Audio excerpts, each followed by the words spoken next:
देखिए, झारखंड बीजेपी प्रदेश अध्यक्ष आदित्य साहू ने पार्टी कार्यालय में पूजा और हवन के साथ विधिवत पदभार ग्रहण किया। इस मौके पर पूर्व प्रदेश अध्यक्ष बाबूलाल मरांडी ने पदभार की सारी औपचारिकताएं पूरी कराई और उन्हें पार्टी की नई जिम्मेदारी के लिए बधाई दी।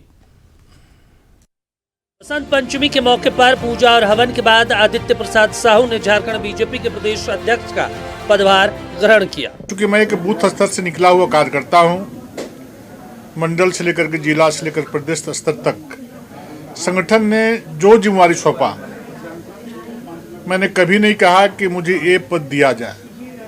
जो जिम्मेवारी सौंपा, प्रदेश का समिति हो, जिला का समिति हो, जिला सदस्यता प्रभार हो, जिला उपाध्यक्ष हो, जिला अध्यक्ष हो या प्रदेश उपाध्यक्ष या प्रदेश महामंत्री हो, मैं ईमानदारी पूर्वक भगवान से एक ही चीज प्रार्थना किया कि हे प्रभु, इतनी बड़ी पार्टी ने मेरे जैसे एक सामान्य कार्यकर्ता को,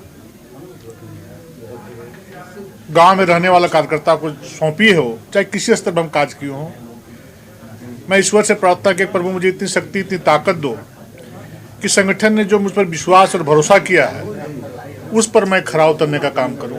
लेकिन जिस उद्देश्य और सपने के साथ इस राज्य का निर्माण किया गया था, मुझे लगता है श्रद्धेय अटल जी के सपने को लोग धूल दूषित करने का काम इस राज्य में लोग करने के काम कर रहे हैं, जो सत्ता में बैठे हुए हैं। हम जो अन्याय और अत्याचार जो इस राज्य में बहुत बड़े पैमाने पर फैल रहा है, हम बूथ स्तर के कार्यकर्ताओं के साथ अपनी विचारधारा को बढ़ाते हुए इस अन्याय और अत्याचार का विरोध करने का काम करेंगे।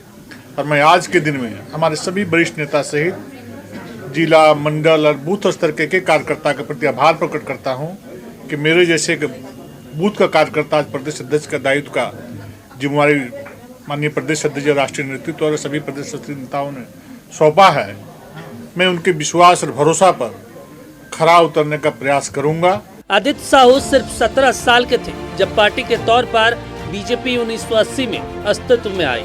ओरमांझी के कुचू के रहने वाले साहू ने एक बूथ कार्यकर्ता के तौर पर बीजेपी की सदस्यता ले ली। 4 साल बाद 1984 में वो बूथ अध्यक्ष बने।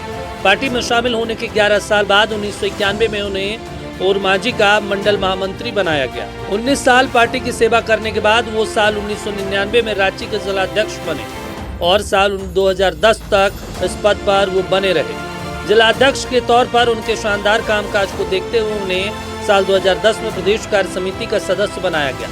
साल 2015 में साहू झारखंड बीजेपी के प्रदेश उपाध्यक्ष और 2019 में प्रदेश महामंत्री बनाए गए। 3 अक्टूबर 2025 को उन्हें प्रदेश बीजेपी का कार्यकारी अध्यक्ष बनाया गया। 14 जनवरी 2026 को उन्हें झारखंड प्रदेश बीजेपी की कमान सौंपी गई। 23 जनवरी को आदित्य साहू ने पदभार संभाला। आदित्य साहू जी चूँकि बूथ से काम करते करते और जब प्रदेश अध्यक्ष बना है तो निश्चित रूप से संगठन को एक मजबूती मिलेगी, ताकत मिलेगी और कार्यकर्ता को भी वो अधिक प्रोत्साहित कर सकते हैं, उत्साहित कर सकते हैं, क्योंकि उनको हर स्तर की कामों का उनको अनुभव है, उसका लाभ संगठन को मिलेगा। प्रदेश अध्यक्ष के तौर पर आदित्य साहू की सबसे पहली चुनौती ही सबसे बड़ी है। झारखंड में निकाय चुनाव जल्द होने वाले हैं। 2018 में बीजेपी को शहरी निकाय चुनाव के नतीजे को 2026 में दोहराना बड़ी चुनौती होगी। तब बीजेपी को 34 में से 20 निकायों में शानदार जीत मिली थी। पार्टी मेयर के 20 और डिप्टी मेयर के 16 सीटों पर जीत मिली थी। पार्टी के ओबीसी मोर्चा के अध्यक्ष रहे साहू जानते हैं कि झारखंड की सबसे बड़ी आबादी ओबीसी को साधना आसान नहीं। कुर्मी वोटर्स से टक्कर सुदेश महतो से टक्कर जयराम महतो की ओर देख रहा है। कोल्हान और कोलांचल में कुर्मी वोट बेहद अहम है। झारखंड में चुनाव अभी दूर है, लेकिन हेमंत के आदिवासी वोट बैंक में सेंध लगाना बड़ी चुनौती है। हेमंत सोरेन की सबसे बड़ी ताकत राज्य की महिला वोटर है। इन्हें बीजेपी की ओर मोड़ना आदित्य साहू के लिए मुश्किल चुनौती है। एक पार्टी का जमीनी सतह का कार्यकर्ता आज प्रदेश का नेतृत्व करता, प्रदेश का अध्यक्ष बना। हम सब लोग इस बात लेकर के और प्रश्न है कि आज माँ सरस्वती की आराधना भी कर रहे हैं और आज वो आसन ग्रहण भी कर रहे हैं। ईश्वर इनको एक नई ऊर्जा देगी, माँ भगवती इनको अलग से आशीर्वाद देगी कि भारतीय जनता पार्टी झारखंड प्रदेश का संगठन विस्तार भी करेंगे और सैद्धांतिक अधिष्ठान जो हमारा है सांस्कृतिक राष्ट्रवाद का, उसका भी अलग जगाने का वो काम करेंगे। नई टीम को लेकर के क्या उम्मीद है? निश्चित तौर पे अच्छी टीम बनेगी, बेहतर टीम बनेगी और जो भी पदाधिकारी बनेगा वो भारतीय जनता पार्टी का कार्यकर्ता ही बनेगा।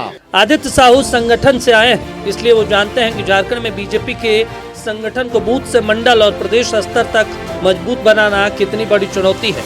युवाओं और महिलाओं को पार्टी में अहम भूमिका वो सौंपते हैं या नहीं, इस पर भी पार्टी के आलाकमान की नजर होगी। बीजेपी की सबसे बड़ी कमजोरी स्थानीय स्तर पर जनता की परेशानियों को शासन प्रशासन के सामने उठाने और जरूरत हो तो आंदोलन खड़े करने की। महक मिश्रा, नक्षत्र न्यूज, रांची।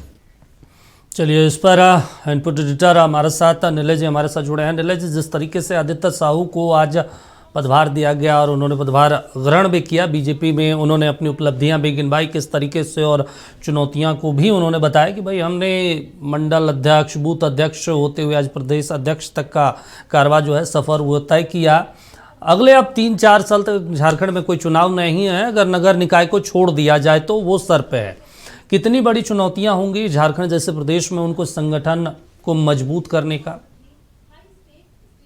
देखिए दीपक, बिल्कुल सही कहा आपने कि बहुत बड़ी चुनौती होगी, क्योंकि चुनाव तो नहीं है अभी। चुनाव हुए अभी बहुत ज़्यादा दिन नहीं हुए, 1.25 साल ही हुए हैं, लेकिन अब संगठन को मजबूत करना जो सबसे बड़ी चुनौती अगर आदित्य साहू के लिए है तो वो संगठन को मजबूत करना है। देखिए 2-3 चीज़ें हैं जैसे हमने अपनी रिपोर्ट में भी दिखाई थी कि एक तो आदित्य साहू एक बार फिर गैर आदिवासी चेहरा है अध्यक्ष के रूप में। अगर इससे पहले की हम बात करें तो बाबूलाल मरांडी एक आदिवासी चेहरा थे, उससे पहले रघुवर दास भी बने थे गैर आदिवासी प्रदेश अध्यक्ष, लेकिन उसके बाद काफ़ी अंतराल के बाद ये अभी बने हैं। कार्यकारी अध्यक्ष बीच में ज़रूर बने थे रविंद्र रॉय, लेकिन उन्हें पूर्णकालिक अध्यक्ष नहीं बनाया गया। तो अब ये बने हैं तो आदिवासियों को साथ में लेके जाना है, क्योंकि देखिए आदिवासी भी जो हैं भाजपा के जो पुराने वोटर रहे थे अब उसमें सेंधमारी हो चुकी है। जेएमएम अगर अभी देखें तो सिर्फ 2 ही सीट है जो भाजपा जीत रही,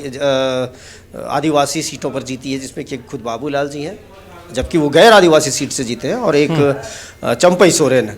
तो ऐसे में माना जा, और दोनों ही देखिए अपने कदावर नेता हैं, तो इस वजह से नहीं, जबकि जितने भी आदिवासी जो इनके विधायक थे उन्हें हार मिली है। तो एक सबसे बड़ी चुनौती ये होगी। दूसरी चुनौती कि ओबीसी वोटों को एकजुट करना।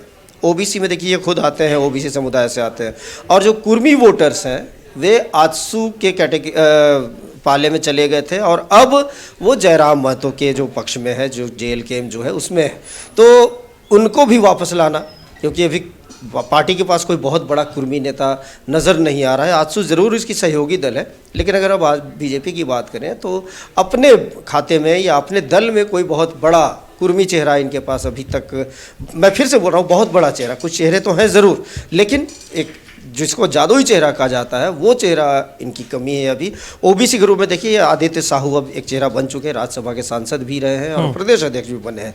कई हमने अपनी रिपोर्ट में भी दिखाया कि बूथ स्तर के सदस्य से, जो कि कुचू गांव है, बहुत छोटा सा गांव है और मांझी प्रखंड का, वहां से इन्होंने शुरुआत की और आज ये प्रदेश अध्यक्ष तक पहुंचे। इससे पहले वो राज्यसभा के सांसद भी बने। तो एक पार्टी ने ये भी मैसेज दिया कि एक साधारण कार्यकर्ता भी हमारे यहाँ सर्वोच्च पद पर आ सकता है। अभी नितिन नवीन को भी हमने देखा है कि एक बिल्कुल अप्रत्याशित रूप से वो राष्ट्रीय अध्यक्ष के पद पर वो उनकी ताजपोशी हुई, जबकि ऐसा कोई अंदाजा दूर दूर तक नहीं था। आदित्य साहू तो फिर भी चलिए पुराने नेता हैं, राज्यसभा के सदस्य बने, फिर उसके बाद कार्यकारी प्रदेश अध्यक्ष बने, तो जाहिर सी बात है कि इनका नाम आना था और आया भी। दूसरी चुनौती इनके सामने ये होगी कि अभी निकाय चुनाव होने, अभी निकाय चुनाव अगर कहा जाए तो दलीय आधार पर तो नहीं हो रहे, लेकिन अगर दलीय आधार पर हो जाते हैं, जैसे भी बातचीत चल रही है, तो बीजेपी को जीत दिलाना जो निकाय चुनाव में, जैसे भी महाराष्ट्र में देखिए निकाय चुनाव में बीजेपी ने बाजी मारी, तो झारखंड में भी अगर दलीय आधार पर होते हैं तो, हालांकि मैं फिर से बता रहा हूँ, ठीक है सर, और अगर दलीय आधार पर नहीं होते हैं फिर भी एक समर्थित होता है, सभी पार्टियों को पता है कि भाई फलाना उम्मीदवार जो है वो इस पार्टी के द्वारा समर्थित है। चलिए ठीक है नीलय जी, बातचीत करने के लिए, जानकारी देने के लिए शुक्रिया आपका। तो महत्वपूर्ण हो जाता है, आदित्य साहू के लिए चुनौतियां कई हैं, अब उन चुनौतियों को कैसे वो पाट पाते हैं ये बड़ा सवाल होगा।